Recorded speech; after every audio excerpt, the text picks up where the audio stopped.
চাঁদ ডান দিক থেকে বাম দিকে যায়, বাম দিক থেকে ডান দিকে যায়। জন্মের পর আমি আমার বাবারে দেখি নাই, জন্মের পর আমার খেলার সাথী সঙ্গী হিসাবে আল্লাহ কাউকে নির্ধারণ করে দেন নাই। আমার আল্লাহ চাঁদকে আদেশ করলেন, ও চাঁদ আমার বন্ধু মুহাম্মদের সঙ্গে তুমি খেলা করবে। কানাল কমর ইউনাজিনি ওয়া ইউহাকিনি ওয়া ইউমনানি মিনাল বুকা। আমার নবীজি ডাক দিয়ে বলেন, চাচা আপনাকে জানিয়ে দিলাম, আমি যখন দুনিয়ায় আগমন করলাম আমার কোনো খেলার সাথী সঙ্গী ছিল না, আমার খেলার সাথী ছিল আকাশের চাঁদ।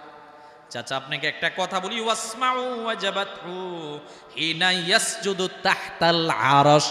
চাচা রাত্রেবেলা পূর্ণিমার চাঁদ আপনারা দেখেন, এই চাঁদও কিন্তু আকাশের মধ্যে উদিত হয়ে আবার অস্তমিত যায়। আর না মুহাম্মদ ইবনে আব্দুল্লাহ মক্কার সামনে থেকে চাঁদ যে অস্তমিত গিয়ে আল্লাহর তাসবিহ পড়ে, আমি মুহাম্মদ সাল্লাল্লাহু আলাইহি সাল্লাম মক্কার জমিন থেকে আকাশের পূর্ণিমার চাঁদের তাসবিহর আওয়াজটা শুনতে পারি। হযরতে আব্বাস বলেন, এ ভাতিজা আমি বুঝলাম তুমি সত্য নবী।